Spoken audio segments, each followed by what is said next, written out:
Okay.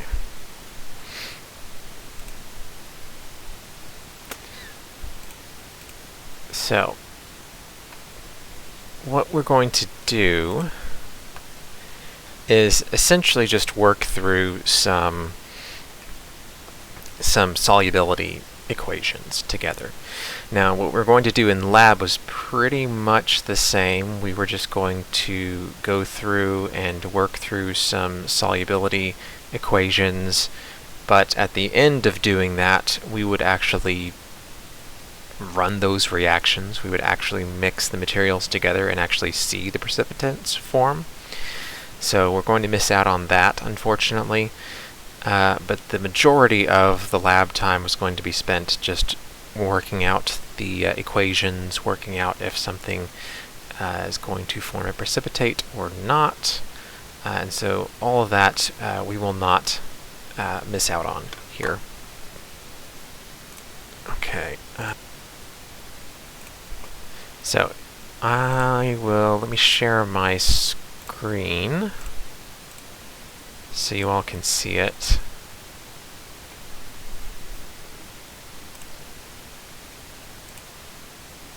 So this is the lab right here, and I'm going to make this a little bigger. There we go. Yeah, maybe not quite that big. Actually, no, let's make it that big. That'll be more space for me to write in. So what we're going to do is we are just going to go through each of these different combinations of solutions. So for example, here in this first one, we have barium chloride and sodium carbonate. We're going to look at those, what would happen if we mix those together, and if we form a solid, we're going to go ahead and write out the complete ionic equation and the net ionic equation. Now I don't know if we'll do this for all of the ones that we have here. There are 12 different ones. If we were in lab and we were starting on time, we would just go through, but for the sake of time, and since we're doing this online and I'm not there working through it with you in the first place, we might kind of go through it relatively fast, but we'll do some of them for sure all the way through like we would normally, and some of them we'll kind of skip over quickly. So just as an example here for this first one, we have barium chloride and sodium carbonate. So let me see, I should be able to write on here. Let's see what this looks like. Ooh, no, let's not do that.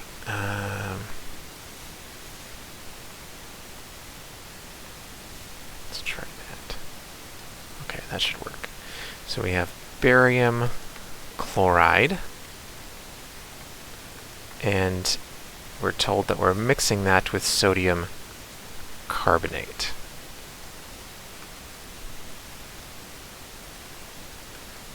So those are our two things that, oh, why did I write CO2?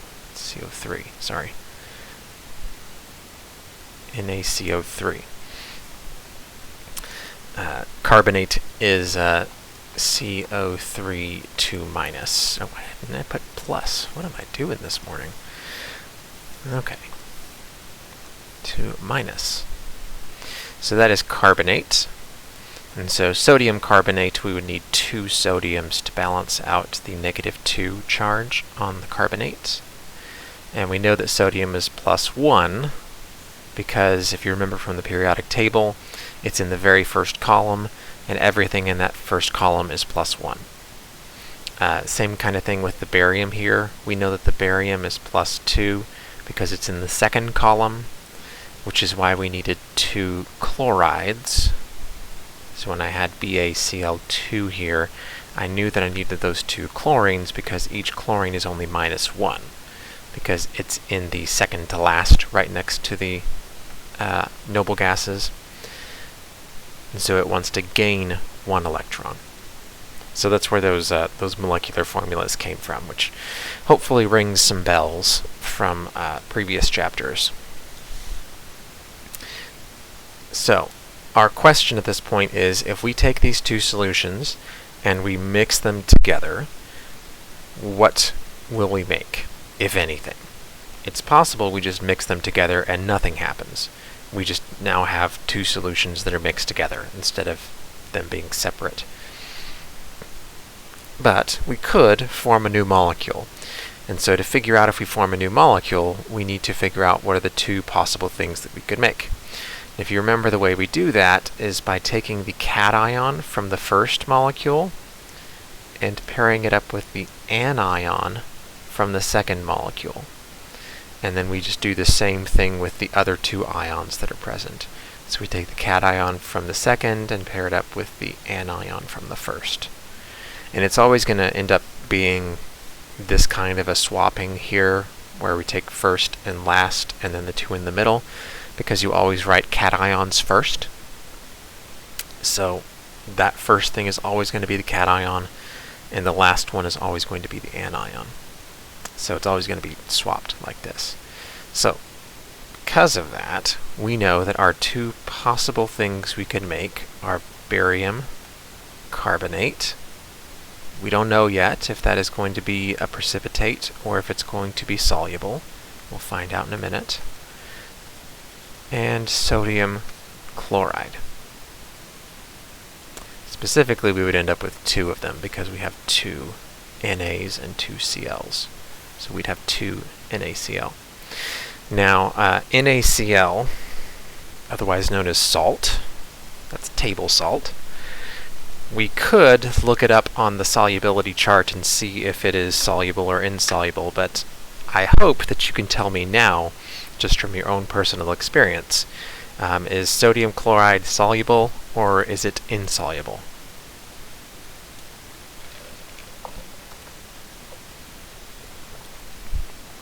Will salt dissolve in water?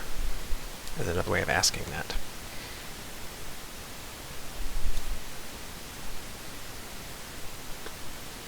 And you can feel free to chime in if you know.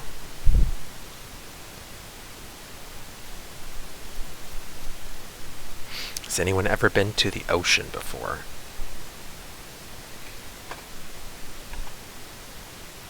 I hope some of you have been to the ocean. And if you have been to the ocean, then you are very familiar with the fact that sodium chloride is very much soluble.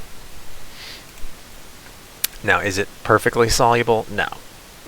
There's a limit to how much you can dissolve of the where did it go? There it is.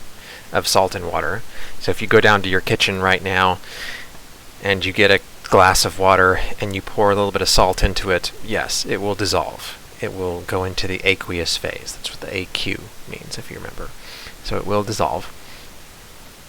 But if you keep pouring salt in there and you just keep pouring more and more and more salt, well, and then eventually, yes, you will reach a point where no more will dissolve. But you can put quite a bit. You can get a lot of salt into water. Barium carbonate, on the other hand, most people do not really have a feel, so to speak, for whether barium carbonate is soluble. So for that, we need to check the solubility charts. So if we look at our solubility chart here, we have a rule for carbonate, and specifically, it is a normally insoluble compound. So, carbonate is normally insoluble, but we need to make sure that barium is not an exception to that. So if we look at the exceptions, ammonium is an exception, but that's not what we have. And then the alkali metals are an exception to that. So if you remember, the alkali metals are the metals in the first column on the periodic table. So that's like lithium, sodium, potassium, rubidium. Those are the alkali metals. The second column is where barium is. So barium is not an exception. So this will be insoluble, which means that it will drop out of solution like as a solid. That's what the S stands for there. It's a solid. Sometimes students get confused because they think, oh, S, soluble. It's representing a different thing. So S stands for solid, which means that it is insoluble. It will not dissolve in water.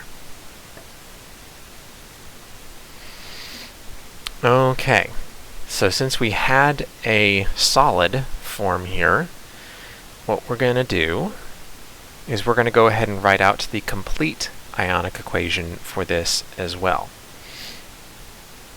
And by the way, for those of you that came in a little bit late, if you want to be working through this with me, which I would encourage you to, this file is available on Blackboard. I made it available it was about 9:30 this morning, right as the lab was starting up. So if you go to the labs folder, it should be down at the bottom of the labs tab there. So you can be working through them with me as we go. So if you remember from the lecture videos, I believe I very briefly talked about complete ionic equations. I didn't really spend much time on it really because it's not something that I think is super important, but I do want to run through a few of them here today. And what a complete ionic equation is it's showing everything as it actually exists in solution. So right now, this is what we call the molecular equation. What we have here, showing everything as a molecule. But in reality, all these molecules that are in aqueous phase don't actually exist as molecules in solution. So you don't have sodiums and carbonates stuck together in solution when they're dissolved in water. That's not how they actually exist. In reality, they are separated ions floating around. And so that's what we're going to show here in the complete ionic equation. Everything that has a Q as its phase, we're going to write as separated ions. So we would have barium 2+, 2 Cl minuses,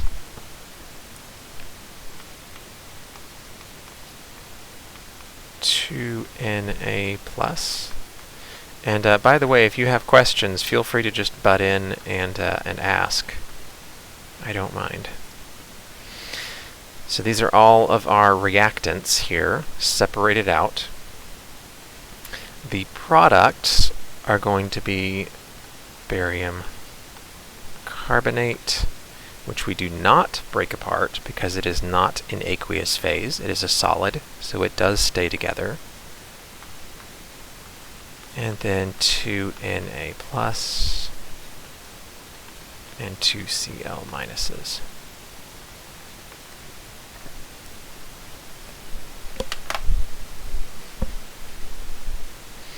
So that is what we call the complete ionic equation. Everything that is separated in solution is shown as being separated in solution. So then the last one here we're going to draw for this particular mixture of molecules is what we call the net ionic equation.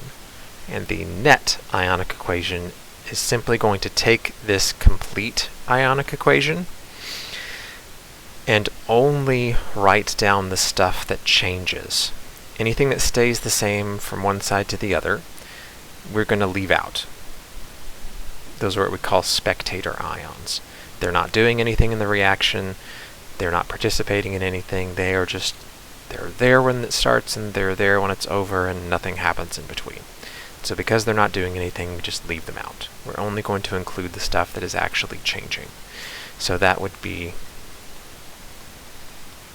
barium 2+ and carbonate goes to barium carbonate.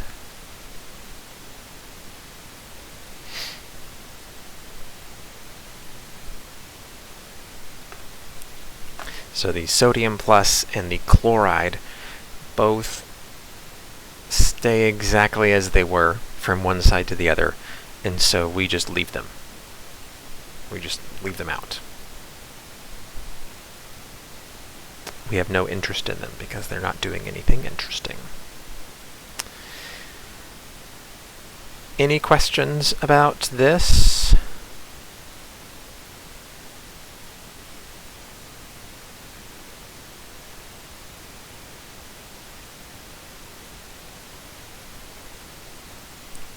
No? Okay. Let's do another one of those real quickly here. So this is the next one there, number 2, calcium chloride and sodium carbonate. So now instead of barium chloride, we have calcium chloride. The sodium carbonate stays the same. So our two products that we can make are now going to be calcium carbonate and still sodium chloride. So that one's not changing. But the calcium carbonate is new.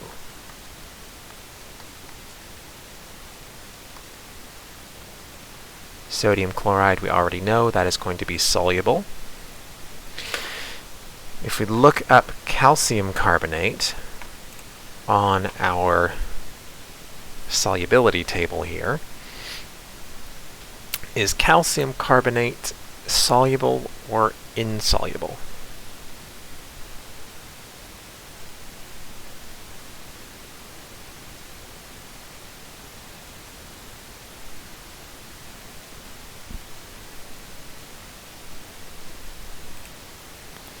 Anybody care to take a guess here? Calcium carbonate, would it be insoluble or soluble? Would it be insoluble? Correct, yes, it would be insoluble. Okay. Carbonate is generally insoluble, and calcium is not an alkali metal.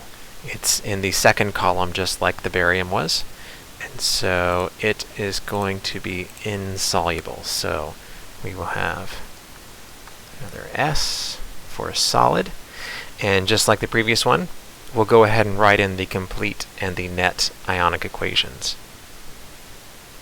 So for the complete ionic equation,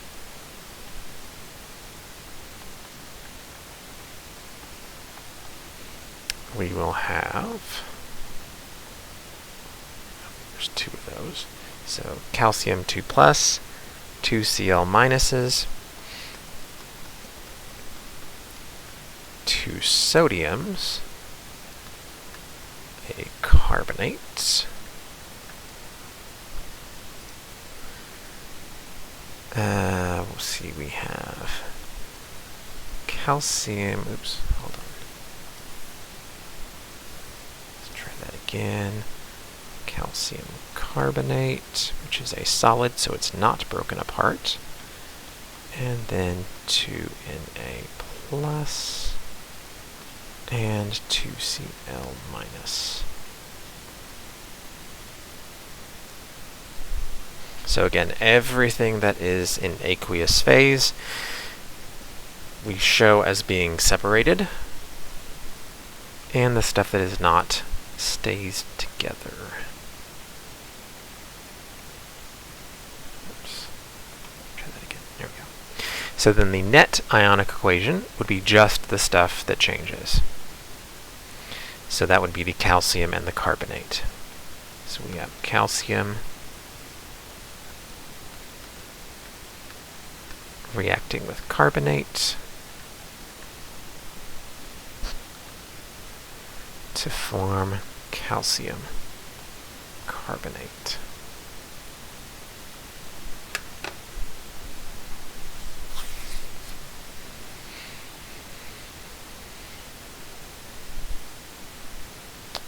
Okay.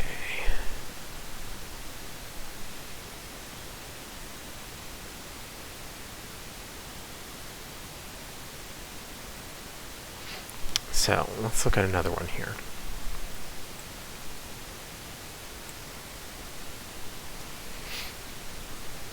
So we have lithium chloride and sodium carbonate. So our two things we're mixing together are LiCl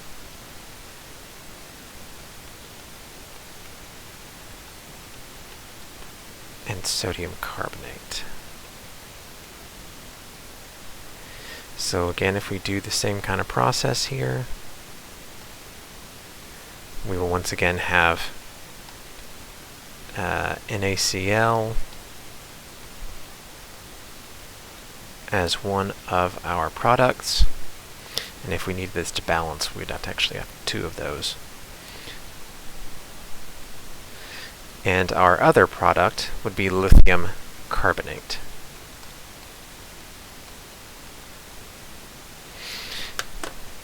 Okay, so if we check the solubility table, lithium carbonate, is that going to be soluble or insoluble?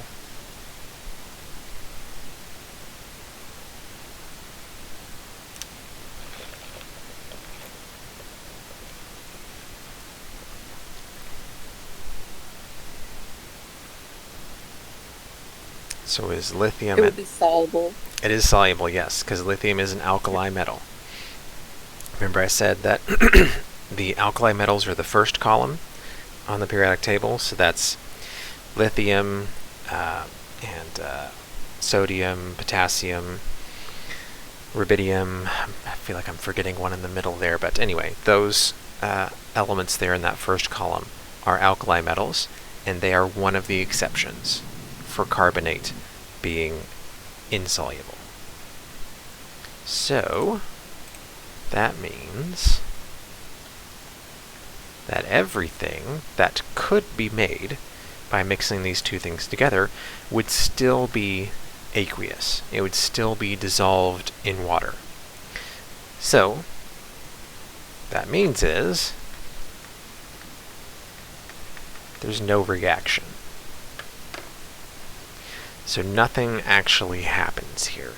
So because nothing is happening, we're not going to bother writing the ionic equations, either the net or the complete, because nothing happens. There's no reaction that takes place.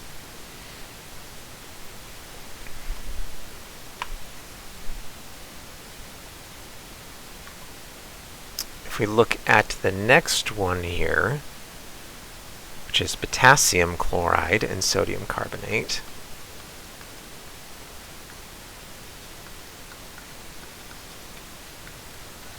this is where the zipping through things is going to come into play. Once again, sodium chloride is going to be one of the possible products. It's these two. The other one is potassium carbonate. Based on our solubility chart, is potassium carbonate going to be soluble or insoluble?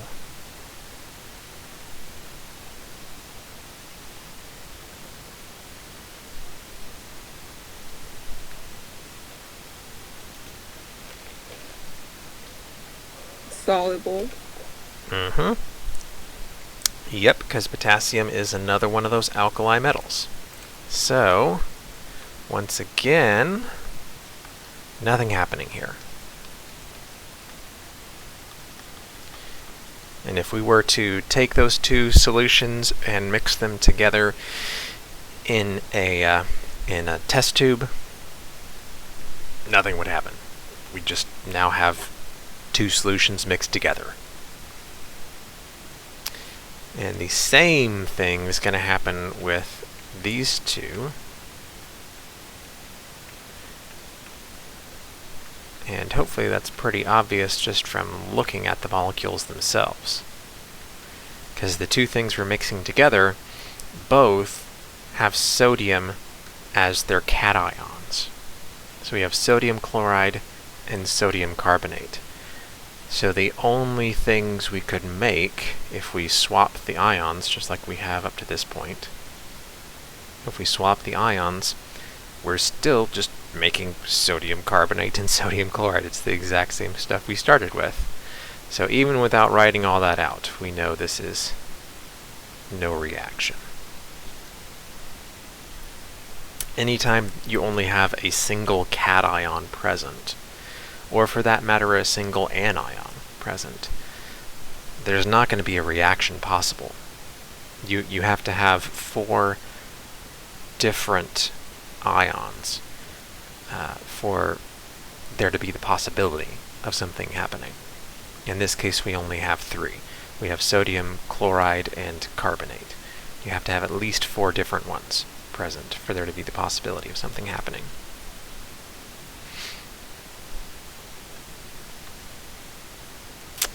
Okay, I think we have one more with the carbonate, and that is strontium chloride. Strontium is in the second column. It is not an alkali metal.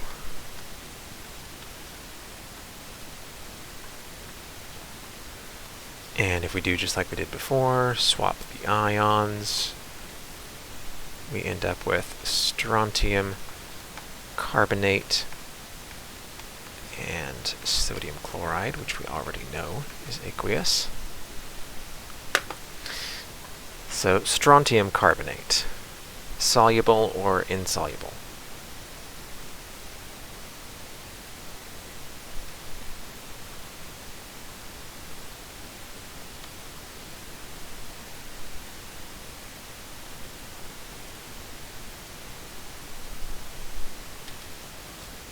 Anybody care to take a guess?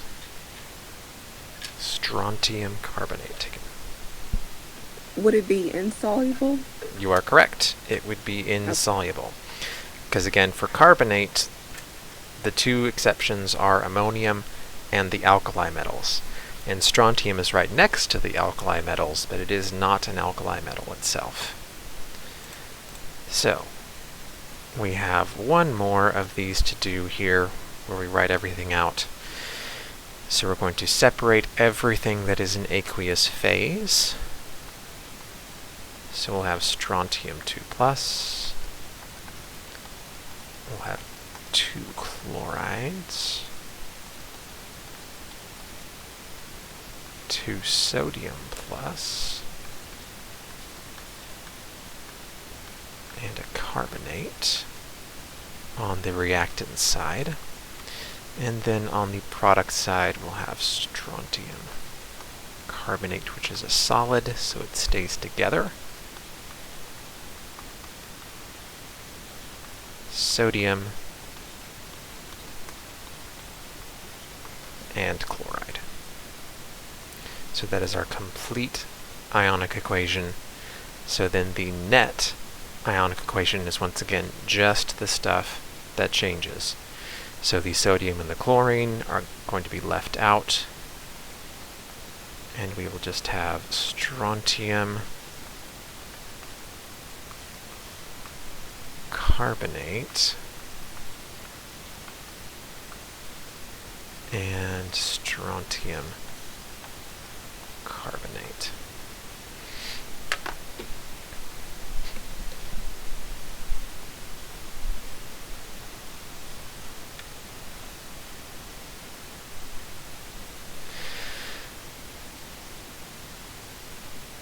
Okay.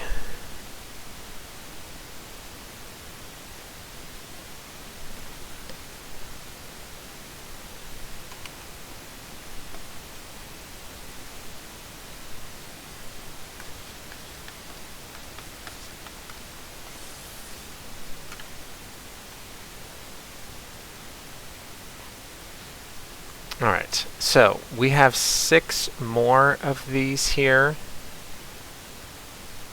that are going to be the exact same first molecule. So if you remember, we started with barium chloride and then went to calcium and so on. These last 6 are going to be the same thing, except instead of with sodium carbonate, now we're going to mix with sodium sulfate. And just because we're doing this online instead of in person, and because we can't actually meet up in person to do the reactions, I'm going to go through these fairly quickly. It's the exact same process as the first 6. Again, with the only difference being that we have sulfate instead of carbonate.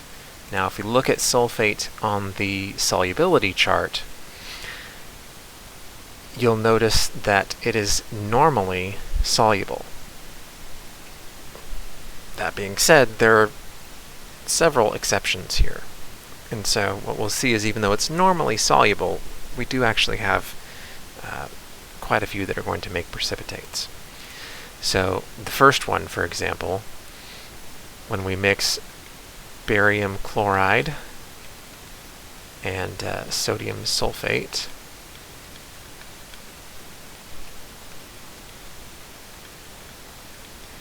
the two things that we would make would be barium sulfate, which is a solid, and sodium chloride. If we look at the solubility chart here, sulfate is normally soluble, but barium is an exception to that. And so barium sulfate would be insoluble. And like I said, we're going to go through these last 6 pretty quickly, just because it's the exact same process as before. And since it's kind of a weird day doing this online, I don't want to. I feel like it'd be better use of our time just going through this quickly and then letting you go and work on something else. The next one here, calcium chloride. And sodium sulfate.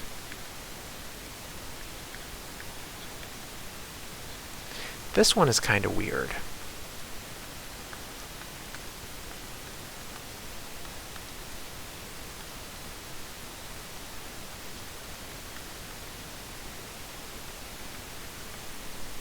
So, you might have noticed here I wrote solid for the calcium sulfate. If you look at the solubility chart, though, sulfate, normally soluble. Calcium is not listed as an exception. So then why did I say that it was going to be insoluble? Well, the truth is, solubility is not quite as cut and dry as we make it out to be sometimes. So calcium sulfate is, if you look it up in certain places, in certain books, and on certain tables, it's what we call slightly soluble. So if you only have relatively low concentrations of calcium and sulfate, it will actually stay dissolved in solution. If you have moderate to high concentrations, it will make a precipitate pretty easily. So this has been kind of a funny thing in labs sometimes, because like the solutions that I use, they're made at different times, and I'm pretty sure the people that make them didn't use the same concentrations. So I actually have one bottle of calcium chloride in my lab that when mixed with sodium sulfate does not make a precipitate, and when I switch to a different bottle, it does make a precipitate. So it kind of depends on which bottle I pick out of the little bucket to make the solution, whether I get a precipitate or not. So I'm going to go ahead and say that it is going to form a precipitate, because while it is decently soluble, it's definitely not nearly as soluble as any of the other stuff that we have listed here. So just pointing that out, just to let everyone know that, when we talk about solubility rules, even the stuff that we say is soluble, like I talked about earlier with the sodium chloride, like there is a limit to that. Some molecules have lower limits than other ones do. Sodium chloride has a really high limit. You can get a lot of salt to dissolve in not a whole lot of water. Calcium sulfate, much lower. You can get a little bit to dissolve in a decent amount of water. But if you have anywhere close to a significant amount of calcium sulfate, it's not going to stay dissolved. Okay. So for these next three here, we have the lithium chloride and sodium sulfate. So the two things that we could make would be lithium sulfate and sodium chloride. Once again, sulfate is normally soluble. Lithium is always soluble, so this is a very soluble molecule. You can get a lot of lithium sulfate to dissolve in water. So this is a no reaction.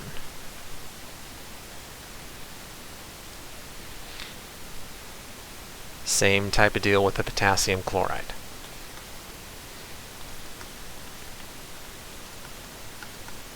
So we have potassium chloride, we have our sodium sulfate, and those would come together to make potassium sulfate, which is soluble, and sodium chloride, which is also soluble. And if we wanted that to balance, we would just put a 2 there. Same thing up here, by the way. If we wanted that to balance, we would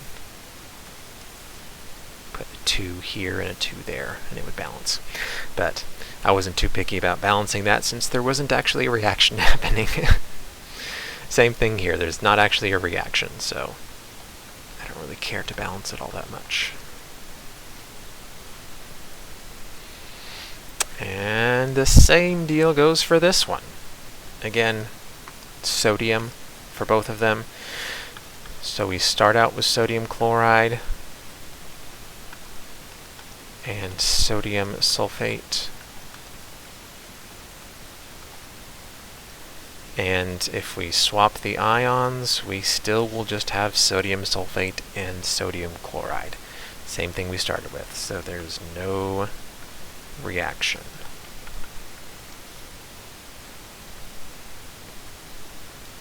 So then the last one, strontium chloride and sodium sulfate. Are two things we could make would be strontium sulfate and sodium chloride. Since this is our last one, you tell me. Strontium sulfate, soluble or insoluble?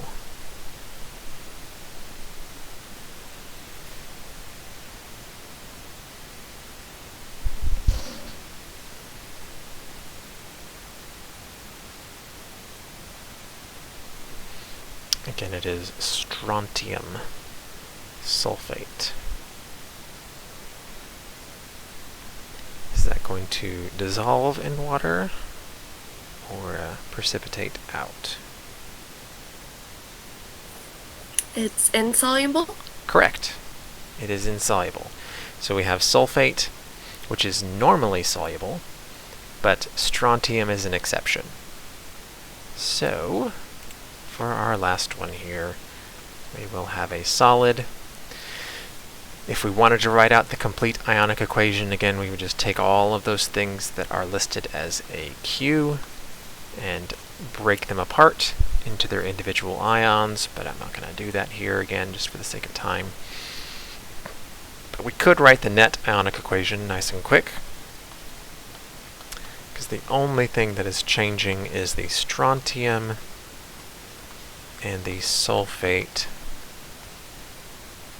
which start out in solution, come together to form strontium sulfate.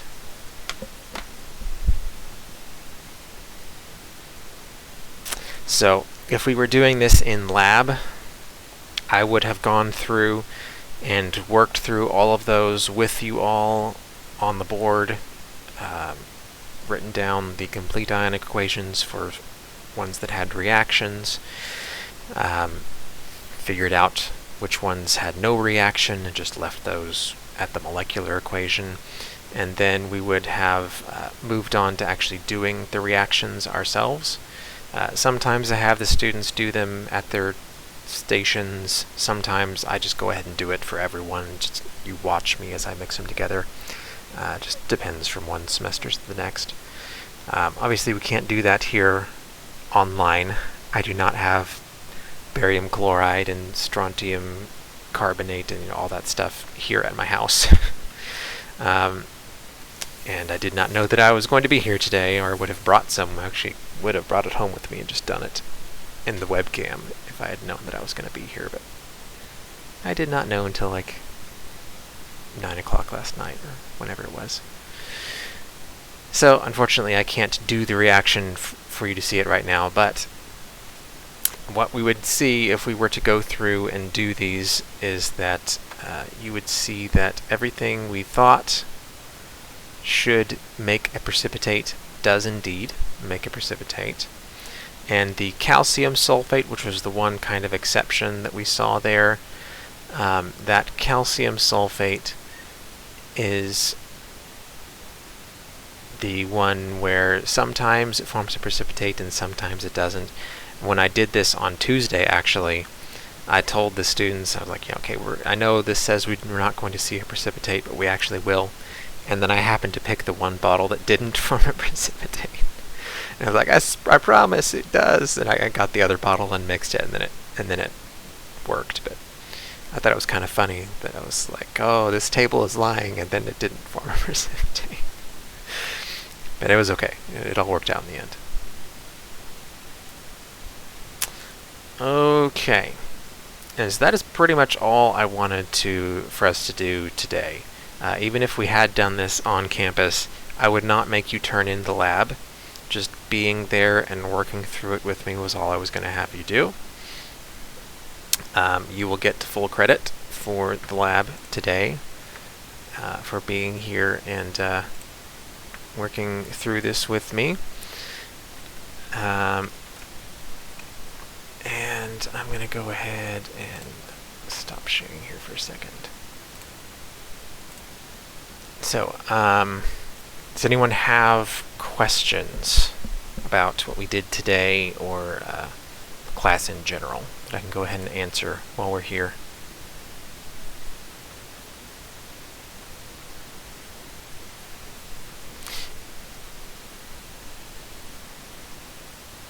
I felt it was all easy to understand. Good. I'm glad. I went back and forth earlier this semester trying to decide if I should do this lab last week before exam 2 or do the stoichiometry lab, because both of those topics are on exam 2. And I thought the other one would be more helpful, but hopefully this is still helpful, even though the exam that covers this is already come and gone.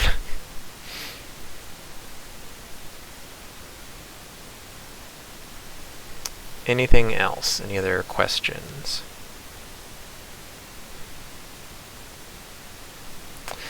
Just a general point about the class. If I remember correctly, tomorrow is the drop day for the class. I've been putting in some grades. Hopefully you saw several of your grades come in yesterday. I think I only have one on campus and one online lab that has not been graded. So everything else should be graded at this point, including exam 2. I did go through and look at those scores, look at the exams and give partial credit and full credit where it was appropriate. So just keep that in mind. So I would look over your homework scores and your lab scores and your exam scores to see where you are in the class. I'm not saying that because I think any of you should drop. It's just a note, a clerical note, essentially, saying that tomorrow is the drop date.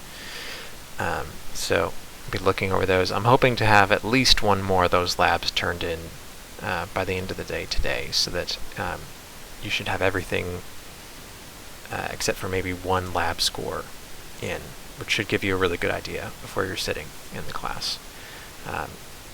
Even with just 2 lab scores not in, you should have a pretty good idea of where you're sitting. So just keep that in mind. Are there any questions about that?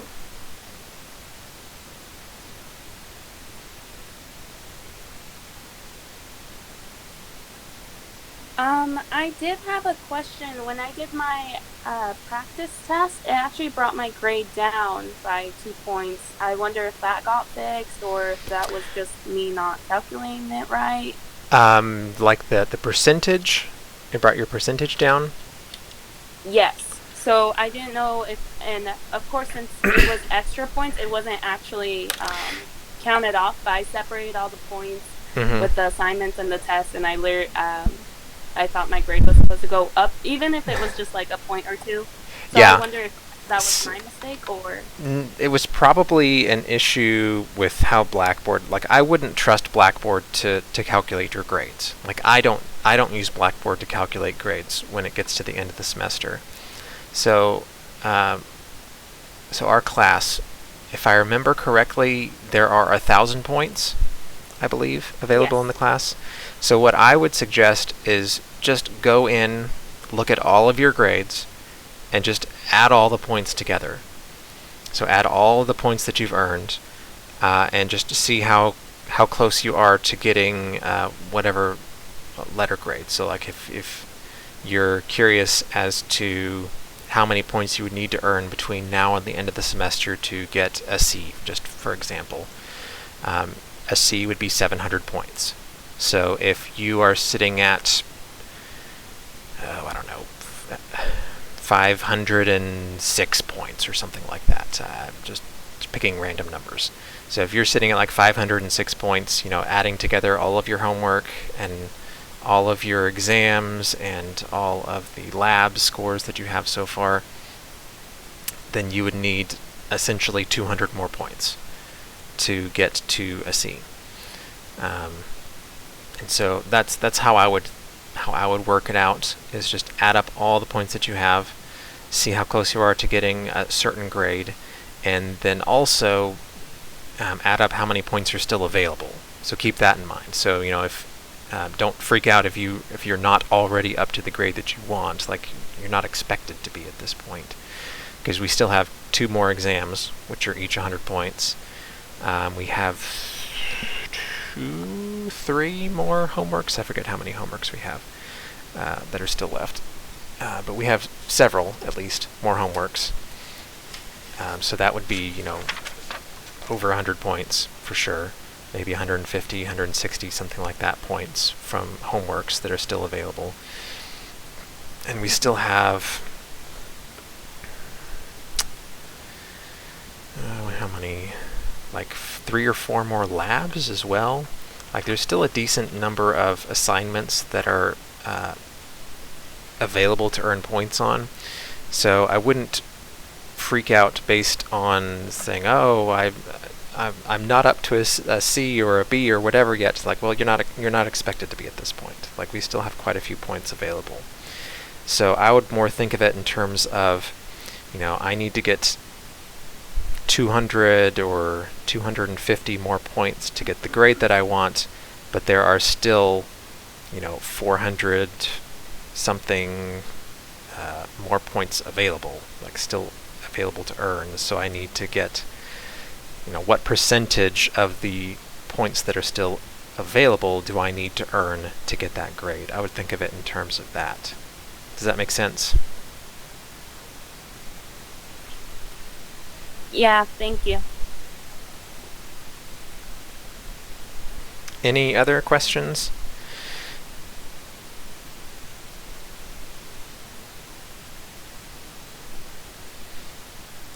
All right, if there aren't any other questions, or if you'd rather ask a question about that kind of stuff not online with everybody else on here, feel free to email me, and I will get back to you as soon as I can. But if there's nothing else, I will see you all next week.